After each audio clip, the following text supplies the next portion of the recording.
केन्द्रापड़ा बड़ केनाल कड़े पड़ी रही मुंडविहीन नवजात शिशु। हाँ दर्शक बंधु, आज सभ्य समाज में असभ्य परिचय देता एक दुर्बृत्तर कार्यकलाप केन्द्रापड़ावासी को स्तब्ध कलापरी दृश्य सामना को आसी।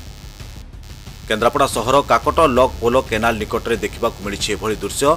सूचना मुताबक केन्द्रापड़ा सहर दे प्रभावित होता बड़ केनाल काकट लक पोलर मात्र 100 मीटर दूर में काकट छक को सांता छक पर्यंत जाइथिबा मुख्य रास्ता कड़े गतकाली राति रे कई दुर्बृत्त एक सद्य नवजात शिशु को रास्ता कड़े फिंगी दे जाइथिला।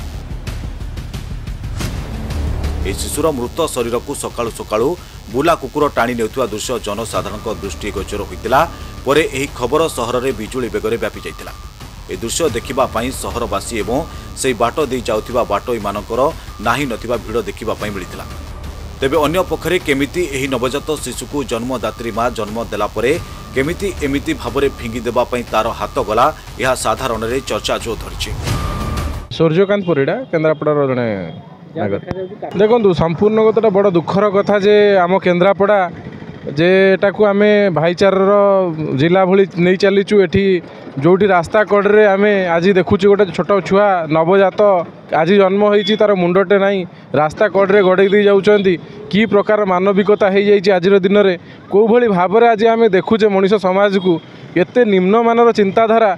जदि पिलाटे आमर जन्म है कौन सी असुविधा होती जहाँ भी होती तार अंतिम संस्कार करवा ताकू पोतिबा कि कौन प्रकार ताकू गोटे रास्ता कड़े पकई दीजिबा ये संपूर्ण मनुष्य जाति गोटे कलंक निंदार कथा। मो शशिरेखा महांती एठी मो रहुची गोपरे आज मु जने नारी आज बहुत दुख लगे मत देखिकी कि गोटे नारी केमिति एते नृशंस हो पारे।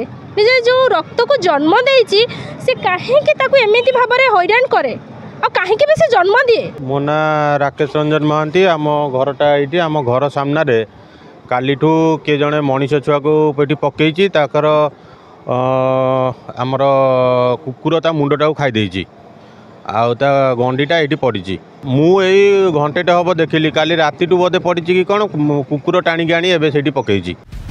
केन्द्रापड़ारू रंजन कुमार साहू।